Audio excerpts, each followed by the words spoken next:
And we made it. The end of football season. Shout out to everybody that's shown support, checked in, all that stuff. Tilly's two piece every Tuesday for the last like 8 years, and we are rolling on to year 9. I'm absolutely stunned, but super grateful for all the support. Um, a lot has transpired over the course of the last 7 days. Some news absolutely shocking. Shocking to me, I guess, right? Um, and I kind of, I kind of want to, I guess, um, apologize to some extent.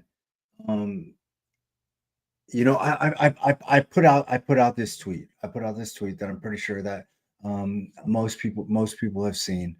I put this out in regards to the situation that is going on over there at Perry. I kind of previewed this thing through the alley oop, if you will. I think I was the first one to kind of tweet something about this. Wow, I'm in disbelief. Hearing an EV job just opened. I heard that Perry opened. I'm a little disappointed in how this went down. Coaches, make sure your admin has your back when getting a coaching job. Make sure their DNA is built to support you. Um, this was in regards to Perry. Coach Ortiz had just been, I had heard that Coach Ortiz had been let go. Complaints, I guess, like from a bunch of parents. And I followed up and I saw Beetle tweet shortly after this. Um, and he broke the news, who and what job, and great reporting by him. He's got a bunch of sources, so I'm pretty sure maybe we share the same sources also. You know, I responded to his tweet and I said that there's like a lot of like toxicity and stuff like that within the program, and um, I'm not. I don't I'm not gonna exactly target and pinpoint um, any parent in particular or whatever. Um, they got great parents over there at Perry. They really do. And I am not a parent. I say this all the time. I say this all the time. I am not a parent. So I do not know what it's like to have to uh, be mama bear, papa bear for my little cub, right? Um, I'm guessing that that is a very, very difficult job, um, to be a parent and have to protect your kids and try to obtain what is best for them. However, the landscape of like youth sports, high school sports, all that stuff, it's changed so drastically over the years, over the decades. Things like that. Back in the day, you tough it out, you deal with the situation, you stay at the local school, you don't transfer. Things have changed, times have changed, people are transferring, moving around, revolting, mutinies, all that stuff, right? To try to create the best possible situation for their kids. Um, Parents, you need to have a little bit of grace. You need to have a little bit of grace for these coaches that spend so much time with your kids at the expense of time of their own. And I saw some people jump in my mentions and hit me up on the sidelines talking about better decisions need to be made, off the field or whatever, personal life. Listen, these coaches have their own life to live, um, and what takes place in those lives, as long as they aren't breaking the law, as long as they're not doing anything so wild. Um, they have to have the opportunity to live their lives too. Um, I just, the toxicity that I was talking about, like it doesn't mean that parents, I don't, it doesn't mean that I necessarily think or that parents are bad parents. Parenting is one of the most difficult jobs, I think, that exists on planet Earth. You have to be responsible for um, another growing human's well-being. Um, it just, like I said, parents, y'all need to give these coaches some grace. Like, this is their livelihood too. This is how they make a living. This is how they pay rent. This is how they live their lives. And um, I just hope that everybody can be a little bit more compassionate and understanding about that type of stuff. And Coach Ortiz poured all of himself into that program. He really did. I watched the growth of that program. Their lower levels were as good and growing as much as I've seen since I've been covering freshman ball, which dates all the way back to like shoot Jacob Conover's freshman year, Spencer Rattler's freshman year. I've been covering like freshman football and stuff like that since all the way back then. So what is that? I think that's like 2016. Those kids were class of 2019. So what they played fall of 18, fall 17, 16, so 2015 or something like that. Like I go way back. So I just hope that parents, you guys can be a little understanding of the situations regarding these coaches. Listen, not all coaching staffs are built equally. A school like Basha, they have like a bunch of coaches on their coaching staff. I know that people were talking crazy after the Hamilton game. Why do they have 140 different coaches running around with headsets? They want more coaches. They want more individual coaching time. They want more one-to-one, communication, things like that. All those coaches seem to be on the same page. I mean, shoot, they just won a championship. Me and Gridiron are going to get to that in a second. There's a lot of coaches over there at Hamilton too. Hamilton was super successful, undefeated regular season, made it to the Final Four, and lost to Chandler, who ended up playing Basher for the championship. Chandler has a lot of coaches. Like that's always been like the thing. Kind of try to find as many responsible adults as you can with knowledge of the game to kind of help these kids grow. Coach Ortiz is going to catch on somewhere else too. Shout out to Sonia Blade, Sonia Telez. She reported it yesterday. I think it was yesterday. I don't know. I retweeted it though. That Coach Ortiz has a lot of options. Some colleges are inquiring. Not surprised about that. And a bunch of different high schools out here in the Valley want him to come in and jumpstart their offenses and things like that. And I know that he's going to be a head coach of another program at some point. So guys, like parents, you guys are part of this community, and all of you guys always show love and support me and thank me for the attention that I bring to the kids. It's not just, it's 90% of the time it's about the kids. 10% of the time it's about some of the adults in the community. In this case, Coach Ortiz and coaches in that he's not the only one. He's not the only one. I don't want to say there's 6 or 7 coaches that are probably dealing with the same thing, but I will say that there are other coaches dealing with the same issues at their school with parents that disgruntled because they feel like their kid should be playing more. They feel like their kid should get more opportunities for scholarships. They feel like their kid is Division I guy. Listen, if I told you guys the actual number, the percentage of kids that make it Division I, like you guys would be heartbroken. Let your kids chase their dreams, but everybody's got to be realistic about those dreams. Chase the opportunity to play college football. Let's start there. And then whichever colleges come in, be cool to them. That's the other thing, real quick, before I forget. One thing that I am going to say is I just got off the phone with a coach, and I tried to sell a kid who I absolutely love, who is in the portal, and I had to text the coach. I said, "Hey, I'm guessing you're not a fan of so and so." Coach responds to me, said, "I like the film, but I got really bad reports from both college and high school coaches." Listen, kids, you got to make sure that you are on your P's and Q's.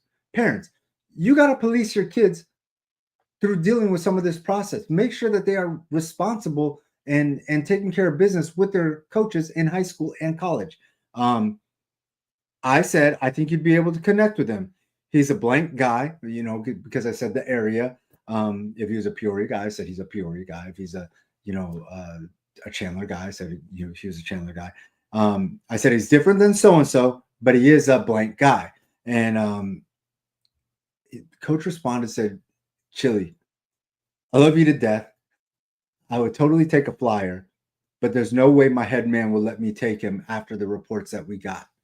man, guys, if you want my help, you got to help me help you. Shout out to Jerry Maguire. So like, there's no way that I can communicate with these coaches because they're going to do their own research. And also this is proof. Guys like Cody and Alex Simpson and everybody else have been saying this for years.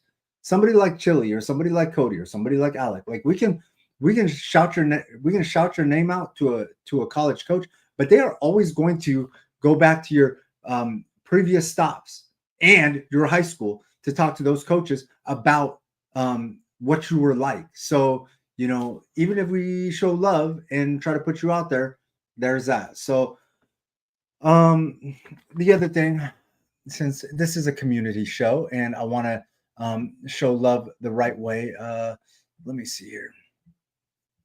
Something unfortunate happened, and I want to make sure that we are all on the same page.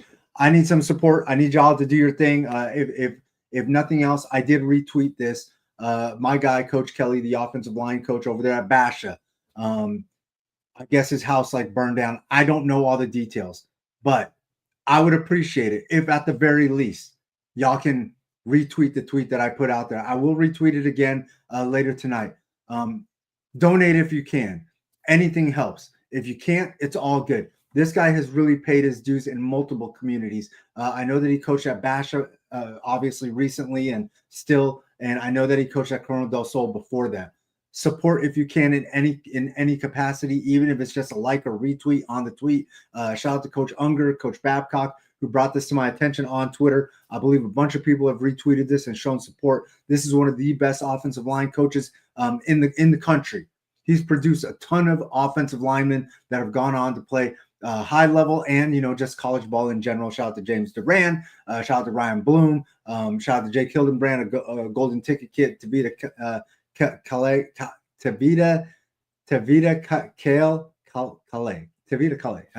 I'm butchering names now because I'm thinking about a billion things, but MVP at Flight Club and also holds multiple big man championships at Flight Club. Shout out to Coach Kelly and please support if you can. I know it's holiday time. Like I said, anything that you can do to help. Other than that, we do got my guy Gridiron in Arizona. He's going to be jumping on the show because we are going to talk about a whole bunch of things. One thing I cannot wait to talk about, and we're going to save the best for last. But without further ado, hang out with your boy, about 20 seconds. I'm going to bring on the handsomest man in high school sports media, according to one Eric Newman, now based in Wisconsin. Just sit tight. Coming up, Gridiron, Arizona. We're going inside the numbers. Yo, man, there's a lot of brothers out there flaking and purpling, scared to kick reality. Yo.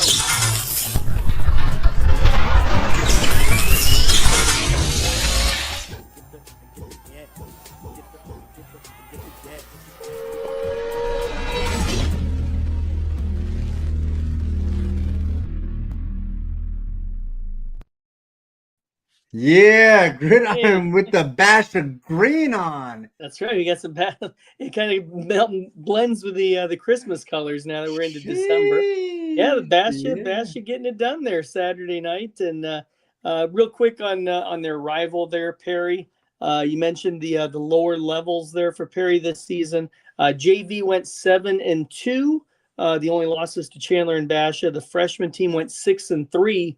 Losses to Brophy, Chandler, and Basha, and the varsity team 6-6 made the 6A quarterfinals. And then Coach Ortiz had 4 years over at Perry and 4 years before that at Cactus. In those 8 years, he is 60-34 over those 8 years. So almost I think it's pretty close to a 2/3 winning percentage there. And made playoffs in all 8 years at the helm of those respective schools. Listen, I don't want to get too far into this, but what I will say regarding this year, since you brought up the record, he won all the games that he should have won. And the games that he lost are probably games that they should have lost. Chandler, super loaded with talent.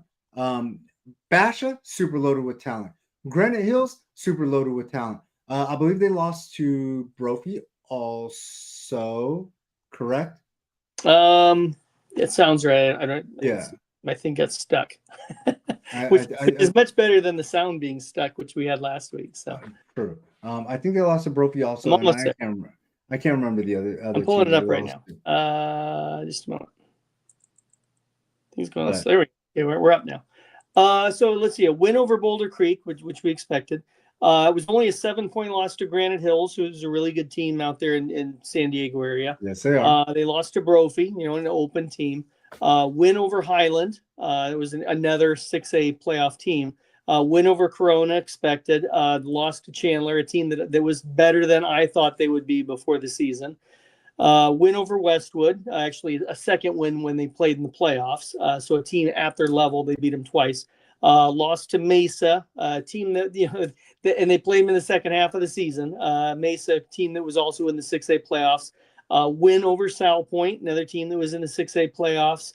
Lost to Basha, another open team, and then a loss to ALA Queen Creek in the quarterfinals. So, All right. With the exception of ALA Queen Creek, who all was a of much those better other team in the second half of the season.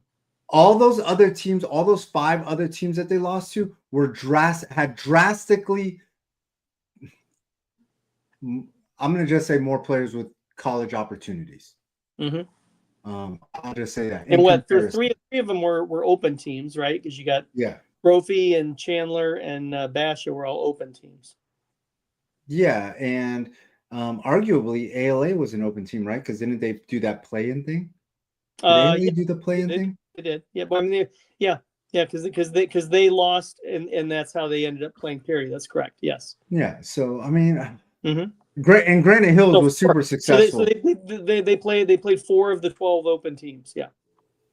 And Granite Hills, which would have probably been an open team here in the state of Arizona if they got the opportunity. So my point being is that those games that they lost, like they probably should have lost. And there was nothing there. I don't think that there's anything. There were no bad losses on the schedule. No. Yeah, the games that I mentioned, that were the wins were teams where we kind of expected them to win. The Sal Point one is impressive because they did it down in Tucson.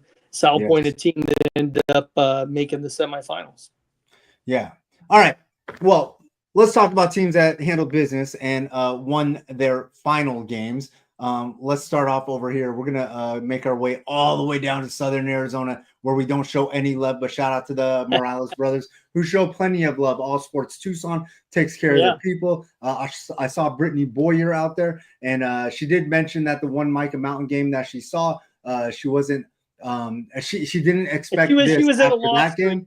Then But she did tell me that what she kept up with throughout the season, she kind of expected Micah to make a run and, expected them to be in Sun Devil Stadium. I was surprised to hear that, but, listen, and I want to be fair here. I really do want to be fair. Micah Mountain doesn't get the coverage that they probably deserve because they are in Southern Arizona winning a bunch of games. And a lot of us just don't make our way out there. Coverage. There's no question about that. As they should. And maybe we overlooked them because they were playing a 13-0 Arcadia team. That I think you'd seen Arcadia play this year, right? I did. I watched them versus Deer Valley. That's what I thought. Before the championship, you'd seen them, and we'd talked about a couple of Arcadia's games in the preview. Micah Mountain took care of business there in the championship game. And shout out to them. They got, as you can see on the yellow pad, they got this dub 42-17 over Arcadia. Coach Jay Campos with a championship in his first year coaching over there. There's a ton of talent left over on this roster. Multi-sport athlete, wide receiver Evan Wheeler was an absolute problem all game. Couldn't be stopped. Was one of the players of the game. The other one on defense, defensive lineman Sergio Regatta, was also an absolute problem. I believe he had that tipped interception over there that was walked in for the touchdown. And then a couple other standouts from the team that I thought balled out. Jaden Chris, the quarterback, who was feeding Wheeler. He was smart. Hey, I'm going to feed the beast. This guy's absolutely eating. So let me just see, how much he can do. And he did a lot. The other one, Colin Axford, the running back, chewed up some yards on the ground for them. And these guys, carried the team all the way to the championship ceremony, not by themselves. I get it. It's a 50, 60-man roster. All those guys contributed. But Micah Mountain, shout out to them and all that they did. Gridiron, I'm going to let you go inside the number on the back-to-back 4A champions. Back-to-back like Drake. Back-to-back. We had Micah Mountain 42, Arcadia 17 Friday afternoon in the 4A championship. What it meant, it was Micah Mountain's second straight championship, was Arcadia's first loss of the year. Looking at the stats, Micah Mountain 438 yards of offense. And it's interesting to note that Micah Mountain had lost 30, or it was a little bit more than 30 seniors from the 24 team, including almost all the offense. So they weren't necessarily expected to be back there at the beginning of the season. It was the first year for head coach Jay Campos at Micah Mountain. Now, Campos had been to the championship game before with Sabino, but he was 0-4 in state championship games. So he got that monkey off the back with Micah Mountain. Evan Wheeler, one of the game's MVPs, 4 catches, 194 yards, and 3 touchdowns. So again, that was 4 catches for 194 yards. And coming into the state championship game, for the entire, would be 13 games before that, he had 24 catches and 452 yards and 8 touchdowns. So he went off and he did all that in 3 quarters against Arcadia. And defensive MVP, Sergio Regata, an interception for a touchdown, gave the Thunderbolts a 14-7 lead in the first quarter. And then in the second half, they just kind of took control there. I think they actually shut Arcadia out in the second half of that game. This was just the 5th season of varsity football for Micah Mountain, so it's still new, and they've already got 2 championships in 5 years. Quarterback Jaden Christ, senior, had 3 touchdown passes and a rushing TD, and then kick returner Riley Carson, I believe it was a 99-yard kickoff return for a touchdown also for the Thunderbolts. Riley Carson is an absolute stud also. Want to show him some love. Arcadia, a hell of a season. They had some absolute dudes on that team this year. I don't know how they're going to replace some of those guys. It seemed like they had a lot of seniors out there. It did. When we were breaking them down last week, that was one of the reasons why I picked them, was because the quarterback, the running back, the receiver, that all had huge seasons, all seniors. It was one of those senior-laden teams, and Arcadia isn't necessarily a school that just reloads. Like you see some of the powers. This was a special team that had 2-3 years kind of building up to this. And Micah Mountain obviously got the best of me and Gridiron last week. Yeah, we both missed on that one. That's correct. We did pick against them. I am fully committed to breaking down Micah Mountain's schedule next year. I do believe that we do have a typo over here with Micah. So I apologize for that. Somebody just hit me up and told me. There's no H on the end of that. Yeah, so H is typos. Play wasn't so. Yeah, the H is for them playing a hell of a game. So there you go. So I will say that. So shout out to Micah Mountain. Coverage. Hey, shout out to Brittany Boyer, who gave me some insight that I did not listen to. Shout out to the Morales brothers, who I saw out there for a little bit. Coverage. The defense is amazing. Okay, so their losses this season, we're going to go. I mean, this is just crazy. Their 2 wins in week 1 and 2, they gave up 8 and 7 points. Their first loss was to ALA West Foothills. It was 21-14. Second loss was a close defensive battle to Sunnyside, 14-10. So they're 2-2. After that, this is how many points they gave up the rest of the way: 0-0, 14. 0-6, 0-0, 14, 3, and 17 in the championship. So 17 points is the most anybody scored on them since the ALA West Foothills loss in week 3. Wow. I mean, that's just lights out defense. Wow. Man, great job. Hey, great job by Micah Mountain. Shout out to them. All the work that they put in and building that program. Like I said, I brought this up before. I want to say like last year or the year before or something like that. Ralph had told me that Micah Mountain was going to be the Hamilton. He said it on the show. Yeah. Yeah. So it was probably heading into that game against CDO 2 years ago when both teams were undefeated. Possibly. I just know that he said it. And, at first I didn't believe it, but it's really proving right. They're a dominant program early on, and still kind of. I still kind of want to say in their infancy. I mean, it's Well, only yeah, 5 years. It's only like seasons 2 is hitting graduating on. classes. So yeah, but we are going to move on and fit some more of these champions. I guess what is Kevin Micah McCabe? Mountain's enrollment is 1,514. So there's still a 4A enrollment. Okay. So, They're probably going to get bumped up to 5A though here soon. well, it's gonna be nobody's getting bumped up this year because it'll be year 2, or for next season it'll be year 2 of the block. So yeah, if they have another big season, we can expect to see them in 5A in 2027. Man, crazy. It's gonna be crazy. It's gonna be crazy. All right. Let's move on. We are going to show some love to we got to move on to the 5A. Speaking of 5A, Yeah. We got to show some love to these guys. Absolutely incredible game that saw the first 11 plus minutes occupied by Desert Mountain's offense when that offense went absolutely crazy. Desert Mountain, they defeat Canyon View for the 5A state championship 21-7. Coach Conrad Hamilton brings the first championship football championship to Desert Mountain, which is crazy because this is a team that's we just talked about Micah Mountain 5 years.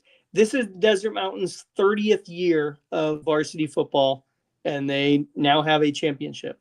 And they've had the what I believe was the consensus number 1 player in the country, and Kyle Allen. They had Mark Andrews, an NFL tight end. He's an absolute problem in the league. And then they've had like Santana Wilson, Dylan Tapley, a bunch of guys recently. That 24 class was insane.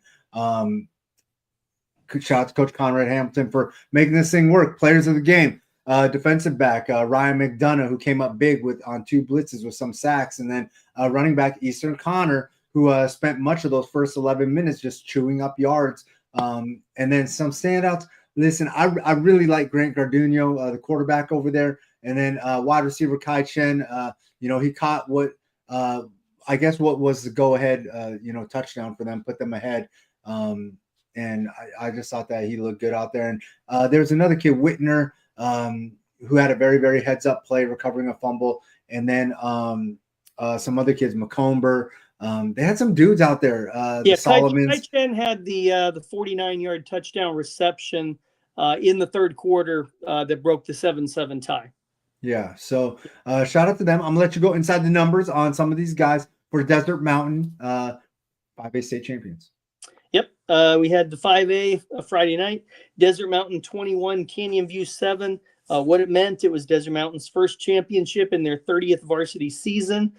Canyon View won their 3 playoff games in school history. I write CV. I've been used to saying Campo Verde for so long, so I can't just write CV anymore because we got 2 of them. But Canyon View won their first 3 playoff games in school history to get there, so quite an accomplishment for them. They'd won a road game at ALA Gilbert North the week before that I don't think too many people picked them to win. I don't think either one of us would have picked it had we previewed that game. I want to talk about this first drive that you alluded to there. Desert Mountain started out, they had the ball 3rd and 17. They were back to their own 8-yard line. They'd had a couple of procedure penalties, and then they'd only moved the ball 3 yards in the next 2 plays. So they're looking at 3rd and 17 on their own 8. They're looking at, a 3 and out. They're looking at Canyon View having good field position. And Garduno completed a 17-yard pass to Easton Connor, which was exactly the number of yards they needed to keep the drive going. And then later, they get to Canyon View's 26-yard line, and they go for it on a 4th and 6.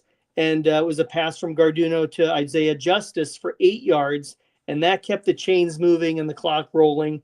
And ultimately, they scored a touchdown with 47 seconds remaining in the first quarter.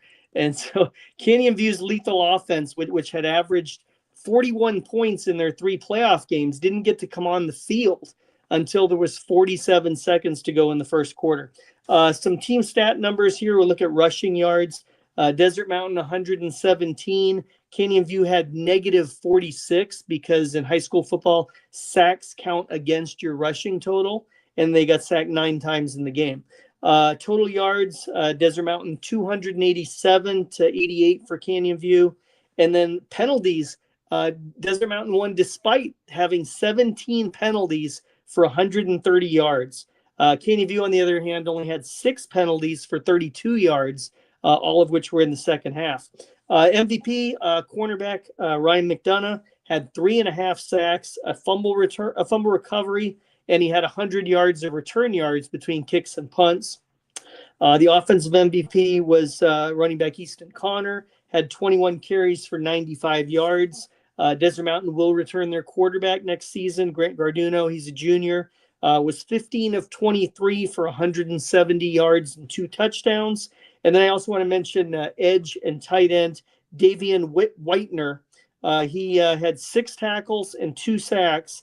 And then on offense, he recovered the fumble at the very beginning of the game. They almost fumbled it through the end zone after taking 11 minutes of football. But Whitener landed on the ball in the end zone for the first touchdown. And then he also had a 46-yard catch in the game later. For Canyon View, their safety, Brady Grizel, had 14 tackles, which was a game high. 10 of those were solo. He forced a fumble, had a pass breakup, and he had 6 interceptions this season. But it was the defense for Desert Mountain was the story. Canyon View, to begin the second half, had 7 consecutive 3-and-outs. So, they just couldn't get anywhere, couldn't establish any kind of field position when you're constantly going 3-and-out. We talked about Micah Mountain's defense.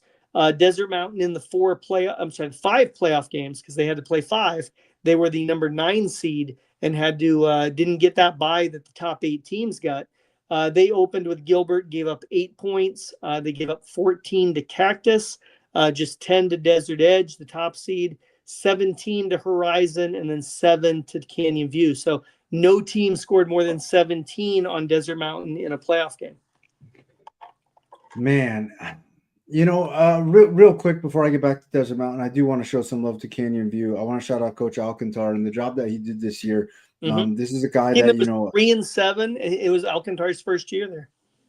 Yeah, and this is a guy that I've praised a lot over the course of time. Since his days over there at Cesar Chavez, as being a great builder of culture.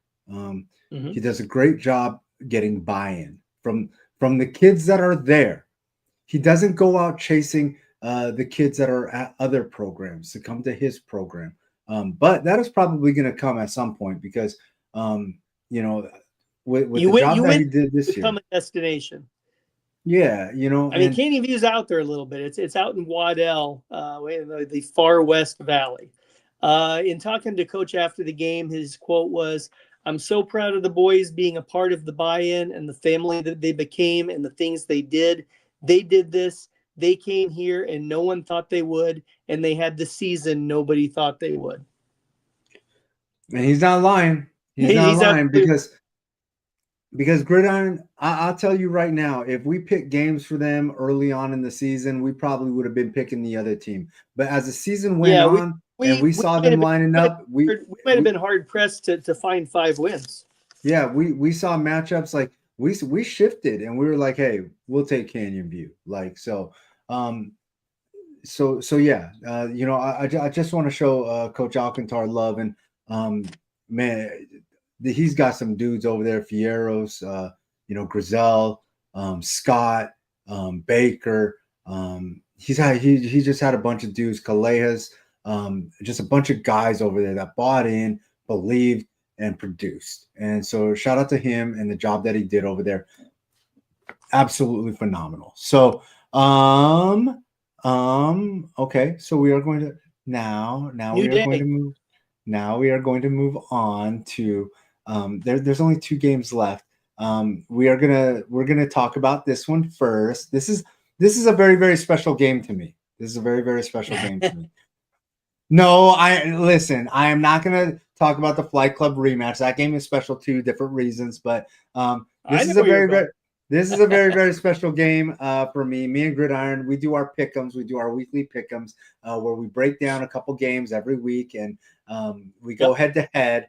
I usually find myself trailing late in the season by in the past it's been by up to like 5 games. I think a couple Yeah. years ago I was trailing by like 5 games, and we started this with a couple years ago with the unique, hey, if so and so pulls off the upset, I'll give you the pick 'em for the year. And It was only so it was this only a minor. This was only a minor upset, I would say too. no, I wouldn't say this wasn't the Centennial teams of the past that were open teams.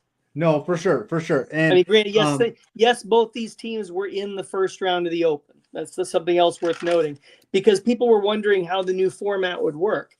Yeah. Where a team loses and then they drop into the 6A bracket. I think for the most part, I think most fans don't like that. But that's what these two teams did, and they lost their opening game, and then they rallied back together and ended up winning 2 home games each. Centennial had one of their home games moved because of the rain, but they basically each played 2 home games and then got to the championship. Hey, and Coach Bushman did an amazing job this year, bringing his college, I guess, like the college culture, the college. Yeah, he was at Lewis and Clark College, maybe university, Lewis and Clark University in Oregon. Yeah, and did a great job over there with Castile. They beat Centennial 42-27 to win the 6A championship. Players of the game, this kid was an absolute animal. Wide receiver Troy Hodege, and I listen. I've been singing his praises for a while this year. I want to say like pretty much the second half of the season. I've been on the Troy Hodege bandwagon. I've been driving the bus, letting people know that this kid can absolutely go. Jackson Hamilton, the linebacker over there, was an absolute stud. Both of those guys, players of the game. Standouts, man, this had to be so tough to pick players of the game because T. Smith went absolutely crazy, absolutely teed off in this game. At halftime, we were leaning toward T. Smith. And then defensive back Kobe Oliveras. This kid was an absolute stud as a defensive back for them. Really did his thing, man. I am so impressed by the job that Coach Bushman did with the Castile Colts this year, getting them to this 6A championship, and what they're doing on the lower levels. Man, they're going to be ready to reload this thing and go for more next year. So Gridiron, as I hit my 3-point shot like Chef Curry, I'm gonna let you break this thing down and go inside the numbers. And then don't forget, at the end of this, we're gonna have to pull up the manual standings. I'll go big screen for you for that though. Before I do that, I was just curious because I had to punch this up. Castile's freshman team went 8-1 this year. The only loss was the opener to Chandler. So they, obviously, I think that's accurate. Ready to reload for some of those seniors. Are going to have some sophomores stepping in. It's loading really slow. They got some dogs on that freshman team. I'll get into a little bit of that in a minute. Here's the JV. JV went 6-3, and all 3 losses were by 8 or fewer points. They even did play. They played Nevada, Liberty, Nevada. They played their JV team also. I didn't know the JV played the out-of-state team also. But because Castile played 2 out-of-state games to begin the season for the varsity level. Anyhow, we have a 6A championship game. Castile 42, Centennial 27. What it meant, it was Castile's first big school championship and their first game at ASU. Centennial was denied back-to-back 6A titles. A lot of offense in this game. Total yards were Castile 464 and Centennial 457. But the interesting thing is the number of plays that the teams ran. Centennial, because we said that the yardage was about even. Centennial ran 76 offensive plays to Castile's 46. So Castile had the ball more, but Castile had the more explosive plays. MVP Troy Hodege, 3 touchdowns, 2 receiving, plus an 86-yard punt return that came in the third quarter. Had 5 catches for 129 yards. And then the defensive MVP linebacker Jackson Hamilton had 19 tackles, which was far and away more than anybody had championship weekend. 10 of those solo. And those are the official AIA people that were keeping the tackle stats. Because you know how many times I complain about tackle stats and how teams fudge them and they give too many people tackles for a single play. They know what they're doing in the AI stat keeping. And Jackson Hamilton, 19 tackles in that game, one of them a sack. And then Castile had won the 3A title in 2017. This was their first championship appearance since moving up to, they actually moved up to 5A and then went up to 6A in 2018 was when they first moved up. Quarterback T. Smith, what a game he had. 12 for 17, 237 yards, 2 touchdowns passing. He had 18 carries, 165 yards rushing, highlighted by a big 68-yard run in the fourth quarter, and 2 touchdowns rushing. Plus, he caught an 11-yard touchdown from running back Max Kane. So I had to ask Coach Bushman about this after the game. They do have a name for that play. It is not called the Castile Special. And Max Kane, the one that threw the pass, they called the play, and I kid you not, Sugar Cane. And it was the second time that they used that play this season. They used it in a regular season game against Corona del Sol, and it wasn't for a touchdown, but it was a 16-yard game. And Coach Bushman said, if you're going to have trick plays and you're going to practice them, you got to pull them out in the game, and that's what they did. Centennial running back Owen Reynoso, 27 carries, 201 yards, and 2 touchdowns. In his last game, he's a senior, just an incredible game for Reynoso. And Castile scored at least 1 touchdown in every quarter of that game. I do want to show some love to Coach Taylor, Coach Andrew Taylor, baby Coach Taylor. In his first year as a head coach, yeah. In his first year as a head coach, stepping into big shoes, left by his dad.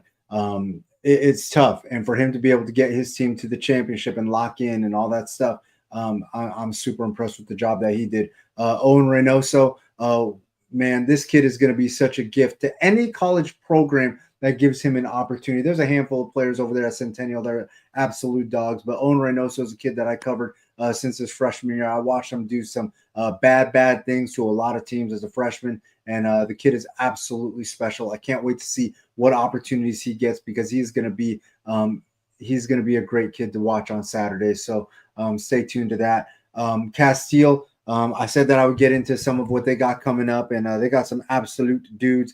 Led by Simeon Sykes, defensive lineman over there that I think will be a stud on defense. I'm not sure. Maybe he might bounce back to outside backer or something. The kid is super skilled. They got a pair of wide receivers over there, Kamari Sparks and Cameron Cohen, that are going to be coming up from the freshman team, big-time playmakers. Cameron, I think that he's going to be more of one of those underneath guys that catches passes and is a volume guy.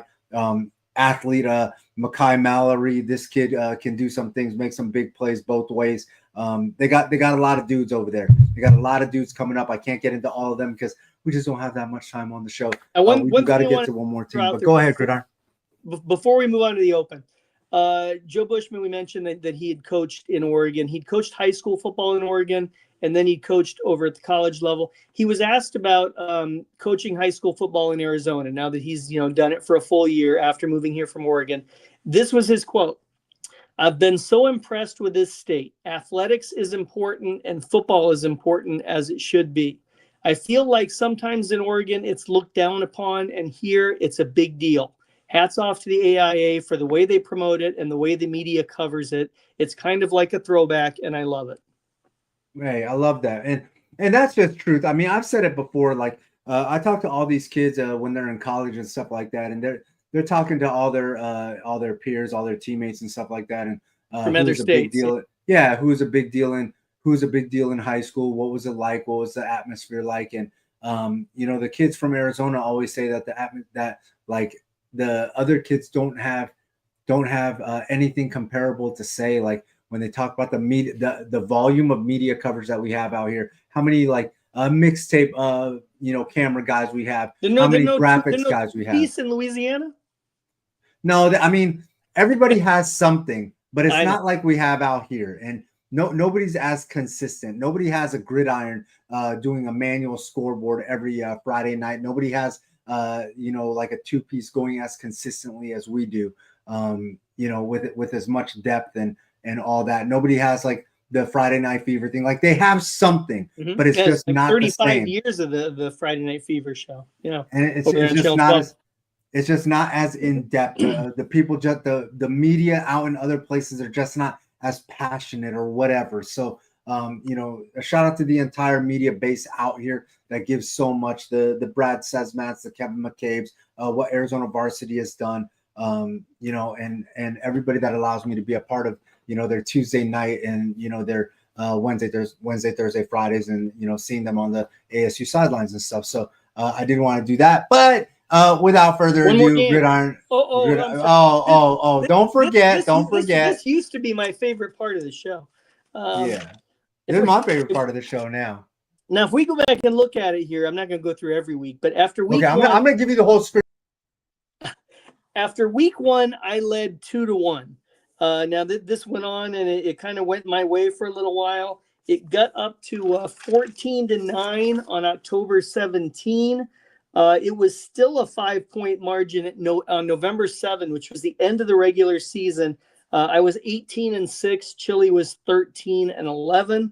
And then we did the playoffs. We still were just picking 2 games a week. And in those 4 weeks of playoff games, I went 3-5 for a total of 21-11. Chile went 7-1 down the stretch in those. Arcadia, the only loss in those last 4 weeks, to go 20-12. But we, of course, made the Castile Centennial game a 3-point game. So we bring up the new score, the final score, and we have Chile with the 22 to my 21. This is not Vegas. You do not bust on 22. Chile takes the win with the 22. Sound the cheers. Chile gets the there you go, the 22-21, pulls it out with the Castile Colts.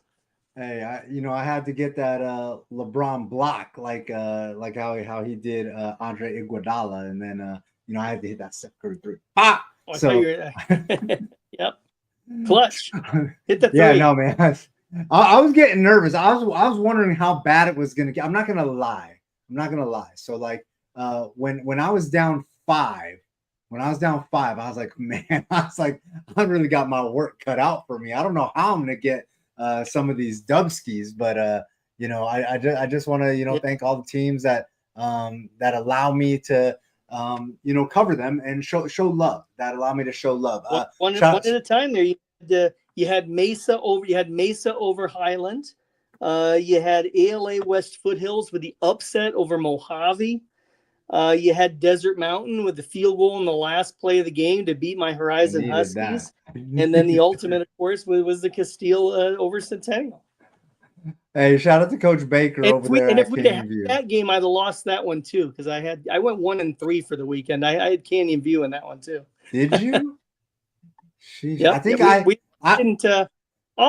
Eric, give me points. I get points. But Chris wins the handsome contest. Hey, listen. Hey, shout out to my guy. I probably only get a half a point for that, so it's now 22-21 and a half.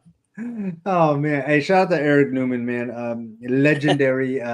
Legendary writer out here who really was on the grind. Throughout COVID and things like that.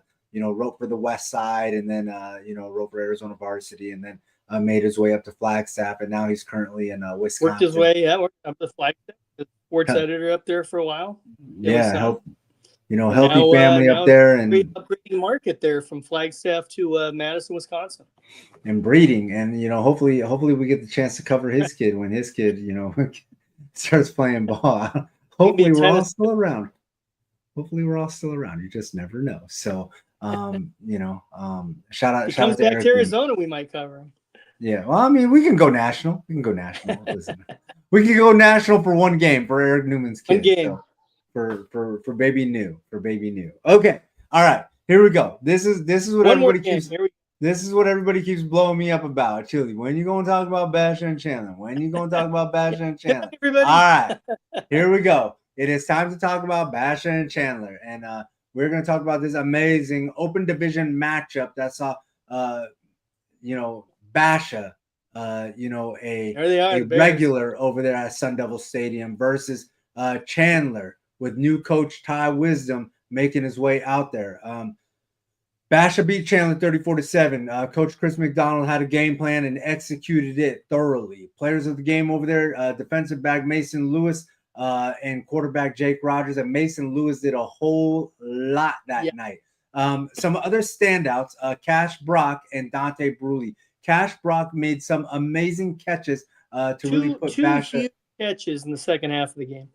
And Dante Bruley was all over the place on defense, making sure that Will Menzel couldn't breathe. And I think that was a key to victory for them. Gridiron, I am going to let you go inside the numbers on this matchup, this rematch of Flight Club that just wasn't as close as it was at Flight Club. Yeah, it was much closer in June. Yeah.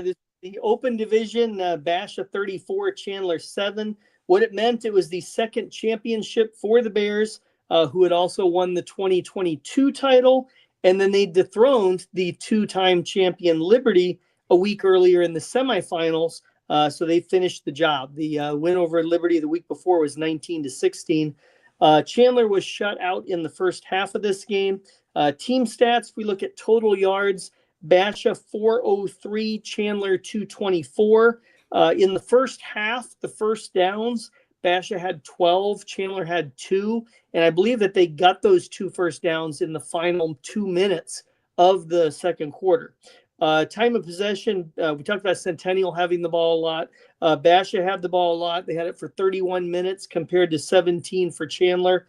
MVP is Mason Lewis, 5 tackles, 4 solo on defense. Plus he had 2 forced fumbles, one of which was a strip fumble where he chased down the running back, managed to pull the ball out as he tackled him. So he had a fumble recovery on that.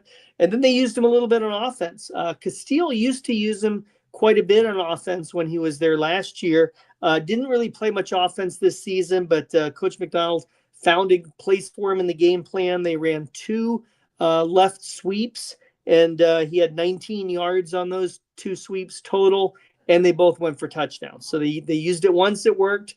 They used it again in the second half, it worked again. The offensive MVP was Jake Rogers, 17 for 24, 242 yards, and a touchdown. Plus, he had a 30-yard touchdown run to open the scoring. He found out he was going to be starting earlier in the week. It wasn't really disclosed to the general media which guy would be starting. Obviously, you want to keep it kind of under wraps. Brody Veers had kind of re-injured himself the week before in the Liberty game where he came back. But Rogers had played quarterback a few games this season, filling in, and I'm sure that experience helped. He played the game against Perry where they scored a whole bunch of points on that Thursday night. Defensively for them, Caleb Jordan, 1.5 sacks and a fumble recovery. Dante Bruley had sack number 17 on the season. Chandler had 3 first-half turnovers, one of the reasons why they didn't have the ball as much. And then for Basha, you mentioned Cash Brock. He had a 57-yard pass play from Rogers that set up a field goal early in the third quarter, made the score 20-0. And then later, he had a touchdown, he had a 44-yard reception that got to the 12-yard line that led to another touchdown also. So 2 big catches that combined for 101 yards that then accounted for 10 points after that. Man, I can't say enough about this Basha team and the resolve that they showed after they lost to Hamilton. I know a lot of people kind of counted them out and said, they might not have the ability to, beat a team like Liberty, and for them to get that goal line stand and do something. Yeah. I think Liberty ran like 8 plays inside the 5-yard line because there was a couple penalties and they got a first down and they had to stop them repeatedly again and again and again. And then they finally got the fumble on 4th down.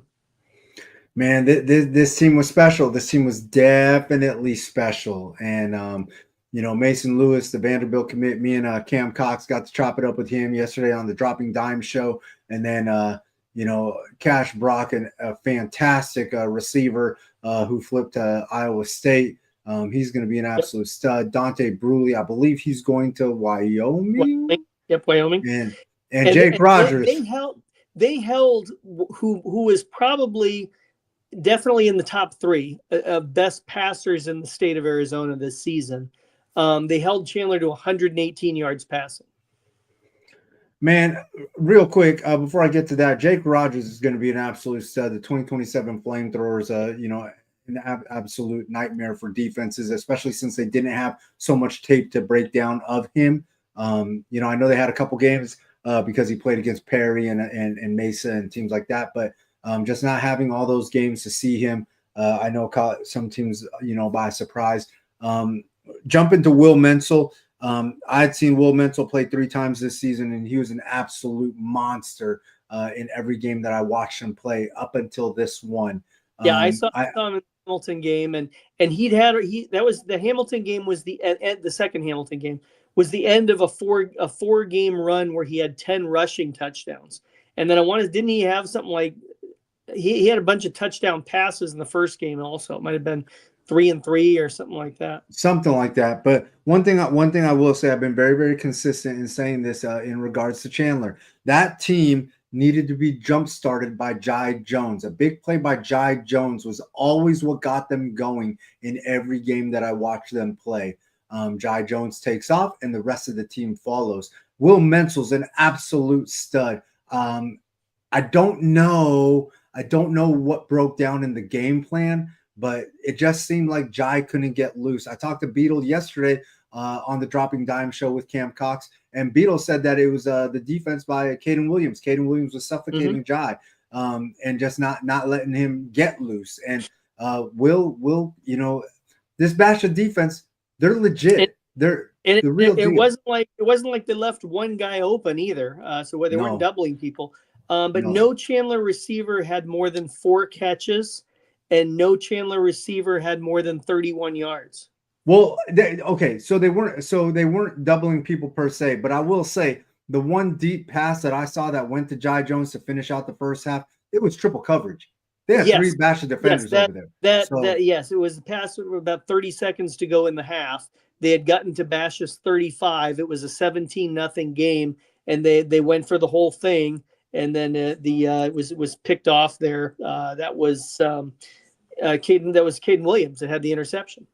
Yeah. So shout out to Coach McDonald. He had a game plan that he wanted his team to execute, and they definitely did that. I want to shout out Coach Jones, Chanel Jones over there for Basha, the DC.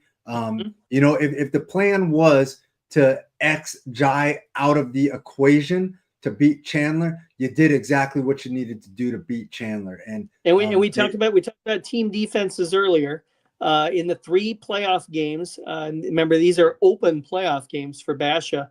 They held Williams Field to 10, Liberty to 16, and one of those touchdowns was on defense. So they really only give up 1 offensive touchdown and just 7 points to Chandler. So no team scored 17 on Basha in the playoffs. Look, and people are gonna say like, oh, Chandler, they're just 1 year removed from being down. Coach Wisdom's I think is a really, really savvy X's and O's guy. He's got a lot of weapons over there. I think Will Menzel's going to be a P4 quarterback, obviously with all the offers Oregon recently. I think Jai Jones is one of the best. I think Jai Jones is one of the best 2-way guys in the state. I think that Max Sprott is probably a Division I guy. Skylar Armida is one of the toughest receivers I've seen. Like, I would take him at a high D2 easy. I think they got 3 offensive linemen that could play D1 ball for sure. Defensively, they got a lot of dogs. I think the Jackson kid is a stud. They got a bunch of linebackers over there, Najer, Arnold. They got a lot of dudes out there, Reese, Kupu. I think that this team is loaded, so I don't want to hear that they're 1 year removed from being down. This was the team they were 8-1 going into the Hamilton game the first time. They had a 3-touchdown lead on Hamilton the first time, and then just 2 weeks after that game happened, they had to play Hamilton again, and they dominated them that second game. And this was also like, this Chandler team, and I don't want to say too long on Chandler because I want to celebrate Basha as much as possible. But this Chandler team was, even though they had a 1-down year last year, they rebuilt and reloaded quick because Coach Frazier, Jawan Frazier, took over that freshman team and brought in some of his guys, former Wolf, and that's going to get to my point here. Brought in some of his guys like TJ Green because he believed wolves raise wolves. And I absolutely love that. And then TJ Green was brought onto the varsity staff, as was Frazier. Wisdom did an amazing job putting this varsity staff together. And shout out to a name that you might remember, Jake Martinelli, helping quarterbacks out over there. Super talented quarterback over there. Horizon for Wisdom. So yeah, you definitely would know that. When he was on the team that Wisdom took to the Open. Yeah. So anyway, shout out to Chandler and all that they were able to accomplish from before Flight Club to now, two lost team that was absolutely special and got their revenge in the Final Four versus Hamilton to get this matchup versus Basha. That I know that they listen. Both sides, I don't care what nobody says, sorely wanted this game. They both wanted to be on each other's menu. Nobody was ducking smoke from anybody. They wanted to play each other. This one just absolutely went Basha's way. Coach McDonald did a great job being an architect for his coaching staff and making sure that he brought in the right guys like Coach Gaeta, Coach Diaz, some of these guys to make sure that he tightened up the receiving core and things like that. Coach McDonald took over play calling, brought in Chanel Jones a couple of years ago to tighten up the defense.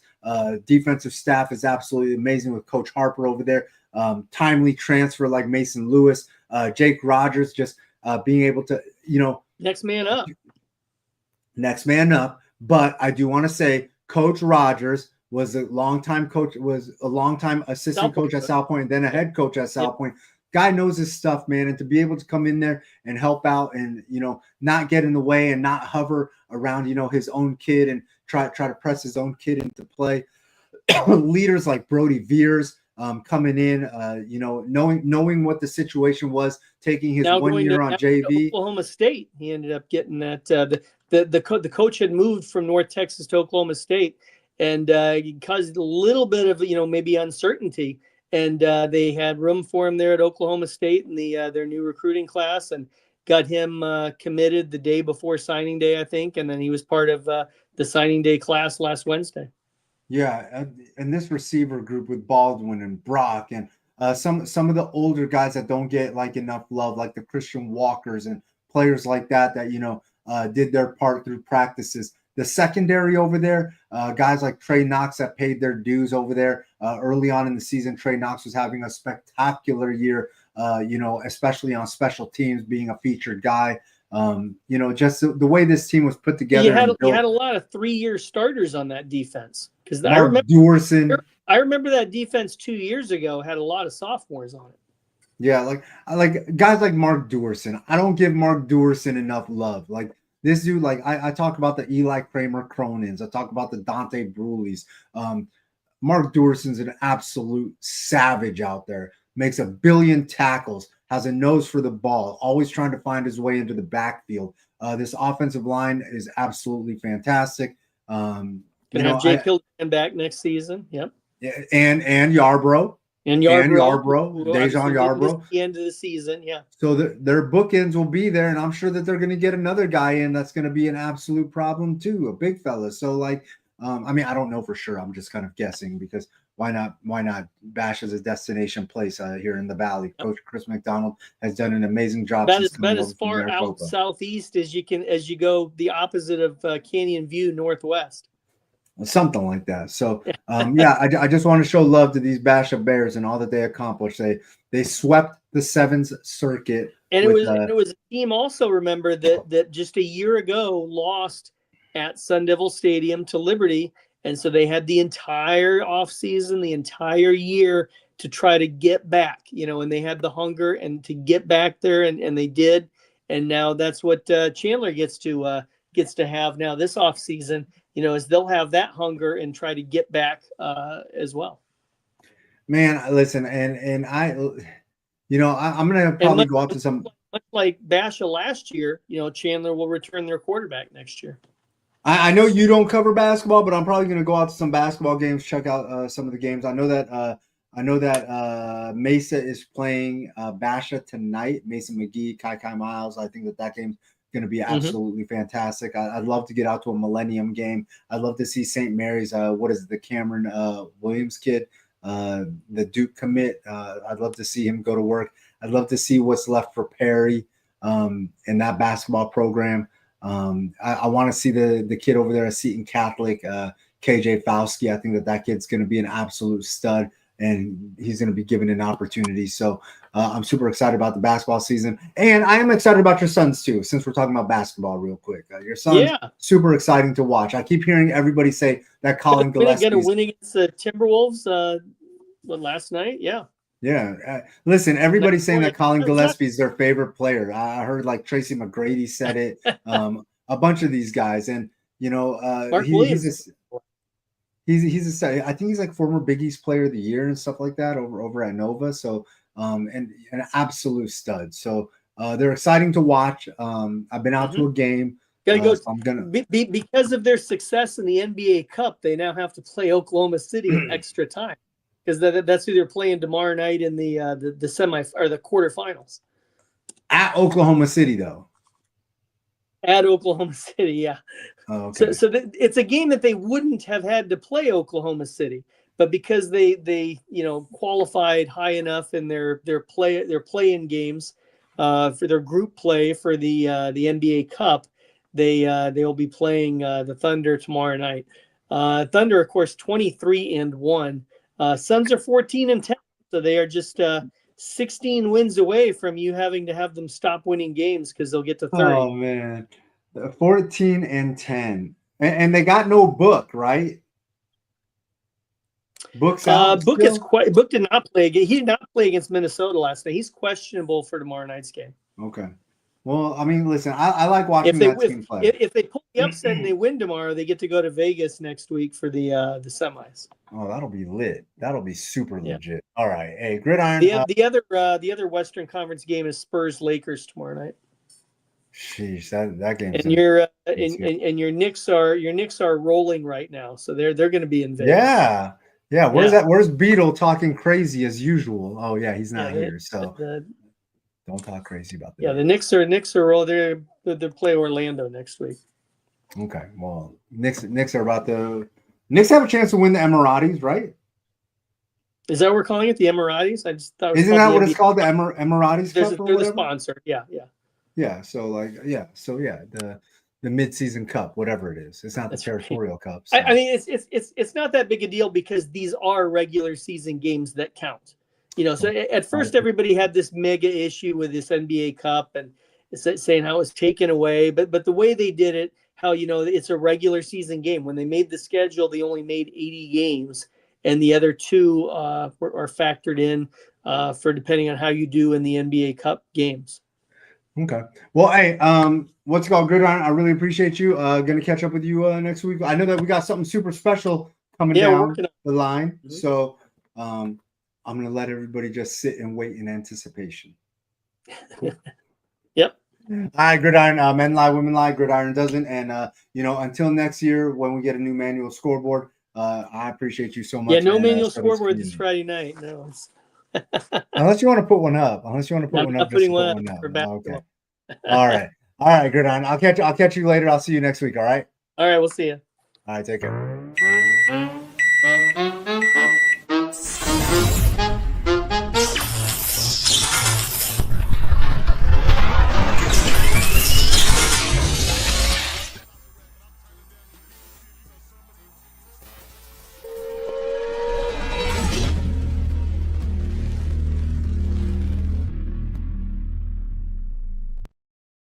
As I watched Josh Gaines, I realized how criminally slept on he is. So, college coaches, some of you guys that are watching, tuned in, I appreciate you guys. Two, go grab yourself Josh Gaines. Gains a lot of yards, just so you know. Other than that, there were some things that I wanted to mention. One of those things being that shout out to BJ Media having his, I think it's his third annual award show at Tempe High tomorrow. Hopefully I can be there. I got like a billion things going on, but I did vote in his awards. So hopefully I can make it out there. Other than that, make sure that you support BJ Media. Adam Beadle, Gridiron Arizona, your boy Chili. I'm gonna make my way out of here. I gotta pack up some stuff, some of these shoes and stuff like that, because I did find a place in Tempe that I'm super excited about, and I got to put that place together. So I got to take some of these shoes, put them in the U-Haul, and have that thing sent. So your boy Chili, I'm gonna make my way out of here. Oh yeah, and shout out to Lake Forest. This is an old sweatshirt, but shout out to Coach Cat. Shout out to Coach Cat, big supporter of the two-piece for years. Has always supported me, has always supported the show, the program. So I want to make sure that I support his program. And Lake Forest, one of the best Division III schools out there. I put them up against most D2 schools. They actually played a game here they actually played a game in Arizona. And I think they're going to try to do that yearly, which will be really, really cool. So that way I can see more of them. It was cool seeing a whole bunch of people, a whole bunch of press out at the games that I don't typically get to see. I got to see my guy, Brett Quintine. It was awesome seeing him. I guess I owe him lunch. I don't remember exactly what for, but I do owe Brett Quintine lunch. Also, shout out to Kevin McCabe. I saw him working hard. My guy, Jordan Spurgeon. Before I forget, I do want to show Jordan Spurgeon some love. The kid was I say the kid, he's just younger than me. So he was absolutely killing it as a sideline reporter for that 4A championship. One of the best sideline reporting jobs that I had seen in a long time for one of these high school games. I do want to shout out the legend, if you will, Sandy Charles. Also, she was sideline reporting for all the other games, 5A, 6A, and the Open. Did a great job and really knocked out the questions with Desert Mountain. So wanted to show love there. There's so many other media folks that I saw. Andrew Lewowski, I think it's Lewowski, not Wazowski. It's not like from Monsters Inc. So shout out to my guy Andrew. Man, hey, shout out to West Side Sports. My guy Connor over there, one of the hardest working dudes in media, picture taker, graphic creator. You know, the job that he does. Mason Byers, one of the guys for BJ Media, his go-to guy, his right hand. Gridiron obviously was out there. Who else? I saw Brittany Boyer out there. So yeah, man, there was just a ton of them. Pete Clark was out there. So shout out to him. I saw JJ Digos on day 2. I know he's coaching soccer over there at Apache Junction. I got to make my way out there. He's, I'm going to try to catch some sports, a little bit of everything. Oh, that's right. Shout out to the AZ High School Pickleball inaugural state championship, unsanctioned because it's not officially AIA. But shout out to all the champions. The young lady, Maya Solomon, from Horizon Honors, is actually an 8th grader, but won her first state championship competing with all the high school girls. I can't remember all the champions, but I do remember Aaron Clark and O'Malley. I want to say it's Hogan O'Malley from I want to say it's Hogan O'Malley. Hold on one second. I'm going to find out.